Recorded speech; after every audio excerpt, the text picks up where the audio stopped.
Welcome back, everybody. Today we're going to break down the $100 million verdict for the plaintiff in the Kleiman v. Wright case, and we're going to discuss whether or not that's actually a win. Or did the defense win this case, and do we know for a fact that Craig Wright is Satoshi, the creator and inventor of Bitcoin? Well, there were a ton of counts and causes of action in this case. We went through them in other videos. Check out our first video if you want to know every single cause of action that was filed against Craig Wright to find out how many causes of action he actually won. But he only lost one, which is conversion. And that's depriving the rightful owner of their property and using it for your benefit. And the plaintiff on that conversion count was not Dave Kleiman. It was not Ira Kleiman. It was not Dave Kleiman's estate. It was W&K Investments, I think. It was a company where Dave Kleiman was one of the three controlling members, and the other two, Craig Wright's wife, and a company owned by Craig Wright, because of course Craig Wright doesn't own anything personally. So Craig Wright has to write a $100 million check to a company that Craig Wright and Craig Wright's wife own 75% of. Dave Kleiman's estate owns 25%, and that company has no assets, so it's like IP. So it's a very strange verdict. And we learned a lot from this verdict. So let's talk about it kind of piece by piece, what we learned from the verdict, who actually won, and then what's going to happen now. That's how this video is going to go. So first, what did we learn? We learned that this jury did not buy that Craig Wright was a thief, a fraud, a forger, and a scumbag. We learned that they did not think that he shouldn't get any of this Bitcoin. And we learned that there was no legal contract or partnership between Dave Kleiman and Craig Wright for which those Bitcoin mined by Satoshi should have been split between them. Now, if we take it a step further, the Craig apologists will say that this proved that he alone is Satoshi. I don't necessarily agree with that. I don't think the fact as whether or not he was Satoshi was something that the jury decided in this case. I think they just basically said there was not enough evidence to decide who owns what or what the partnership is or anything like that. And the plaintiff didn't do a good enough job. I think the lawyers did a great job, so I don't mean to say it like that, but I mean they had a burden and they didn't hold that burden to prove that Satoshi and Dave had this partnership and they should split those Bitcoin. But I do think that everything that came out in court pointed to Craig being Satoshi. So even though it wasn't legally ruled on, I believe that now Craig or whoever has control of those Satoshi coins has them free and clear. There's no more encumbrances from Dave Kleiman, at least, to those Satoshi coins. And Craig could prove he has those Satoshi coins by moving them. And he has made some intimations that he would move them. So we'll see if that actually happens. What else did we learn?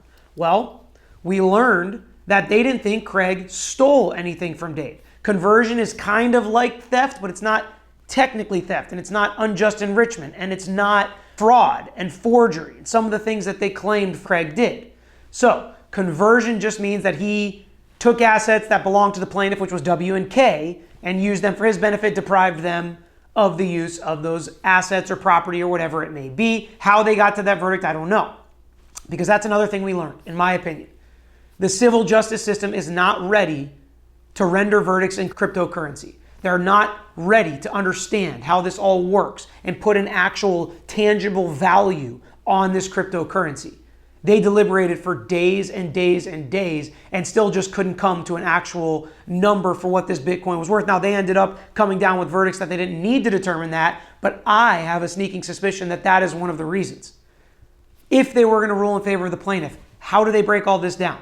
Again, plaintiff's burden to prove exactly how you value that and exactly how they would render this verdict. And I think that was the really huge mountain to climb. I think the plaintiffs did a great job putting on their case. Their attorneys were, from all intents and purposes and all reports, did a great job with their presentation. They were sharp, they were quick, they were well explained, they were well intentioned, and they were well informed throughout the case. And they explained it in a way the jury could understand, but it wasn't enough to get a cryptocurrency type of verdict in the billions of dollars. But after this verdict, we also learned a few things. Number one, plaintiff's attorneys. But what we also learned from the verdict is the plaintiff's attorneys apparently consider this a win. Vel Friedman posted on his Twitter account, $100 million. We proved that Craig is a thief, basically. So they considered a win. You ask for a couple $100 billion, you get $100 million. Still a big number. I'd be happy with a $100 million verdict in just about any case.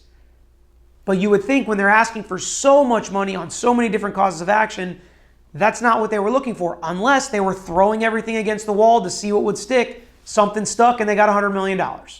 But the plaintiff himself, Ira Kleiman, tweeted he was disappointed, or I don't know if he tweeted it or said it in an interview, that he was disappointed in the verdict. And he doesn't think that Dave Kleiman got justice, his deceased brother got justice in this case. And I think he's right in the fact that the plaintiff definitely did not rule in favor of Dave Kleiman. Definitely, across the board. There were plenty of instances where they ruled in favor of Craig Wright, and then one instance where they ruled in favor of W&K. So, what does that mean now with the verdict? Well, we are going to find out if $100 million is really what Vel Friedman was looking for, because we all heard Craig Wright said, I believe, that if the verdict was under $500 million, he would just pay it and be done with it. So we'll see if that holds true. Or will the plaintiffs appeal? I think they will appeal. The jury gave them no punitive damages, found no severe wrongdoing by Craig Wright, and no justice for Dave Kleiman. So I think they are going to appeal. It's still, we'll have to wait and see what happens with that. But I think they're going to appeal, and I think Craig Wright's going to fight it, obviously. But I think Craig Wright would pay the $100 million to W&K, and I believe he and his wife, who own 75%, I believe, together on that. Somebody posted on Twitter the exact breakdown of who owns what, so we'll go ahead and put that up on the screen now. So you can see Dave Kleiman's estate is really only entitled to 25% of this $100 million, give or take. So that's about $25 million bucks. And a lot of people know, and we're asking, what about court costs and fees and everything that happened in this case? Well, that's broken down by count. Certain counts have attorney's fees clauses. Certain counts, if you're victorious, you get the court costs. So then we have an entire litigation potentially to prove what costs and time were spent on which causes of action and who won each cause of action. So that's something that could be coming. But what happens a lot in civil cases is after the verdict, sometimes you see this $1 billion verdicts or $100 million verdicts or whatever it is, and that's not actually what gets paid. A lot of times defendants or insurance companies will then go to the plaintiff and try to work out a settlement post-verdict. So that is another potential outcome that can happen after this verdict, is the two sides can talk and now they can settle the case. It could be for $100 million, $500 million, $10 million, whatever they agree to now. They can settle this case and waive all the appeals, waive all the fights about attorney's fees, waive all the fights about costs, and be done with this case. Now, there's tons of other litigation going on with Bitcoin and Craig Wright and even Dave Kleiman's estate against some other people, but just for this case and these causes of action, it could be over with a settlement. So, $100 million verdict, not necessarily what the plaintiff was looking for. I think the defense is a little happier with that verdict. Their attorney came out and also talked about how they think it was a great verdict and they think it was a verdict in favor of Craig Wright. But let me know what you think. $100 million verdict just for conversion and not on all the forgery counts, fraud counts, or theft counts, and no punitive damages, meaning they didn't feel like they wanted to punish Craig Wright because the plaintiffs told them flat out, to hurt Craig Wright just a little bit, you got to give a $17 billion verdict. And what did the jury give? $100 million. That tells me they didn't feel like the actions of Craig Wright in this case were worth hurting him financially and punishing him with punitive damages. I don't know if they felt bad for him with the Asperger stuff, or if they just didn't believe what the plaintiff was selling, or if they believed Craig when he took the stand, because it was kind of a big risk reward. Some people loved it, some people hated it. Maybe the jury loved it. So I don't know why they came down with this verdict. That's always very difficult to find out. But let me know who you think won, which is really interesting because usually as a verdict, we know who won, but not always in civil cases. Sometimes the baby can be split. Sometimes one person can win but actually lose, or lose but actually win. And I want to know if you think that's the case as potential jurors in the comments.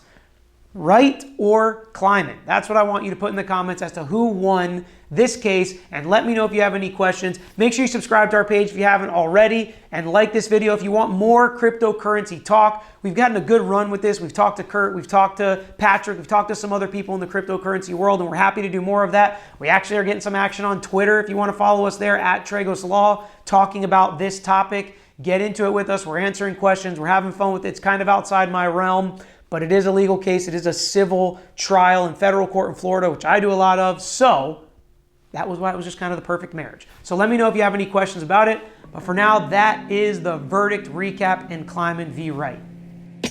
Thanks for watching this episode of The Lawyer You Know. If you like this content, please share it with your friends. Make sure you subscribe to our page and like our videos. If you want some interaction, get in the comments and we'll be sure to get back to you. If you want to know any more information about our firm or this page, you can find out in the description or visit tragoslaw.com. We post multiple times throughout the week, so make sure you hit that bell so you can get the notification and not miss out on the next episode.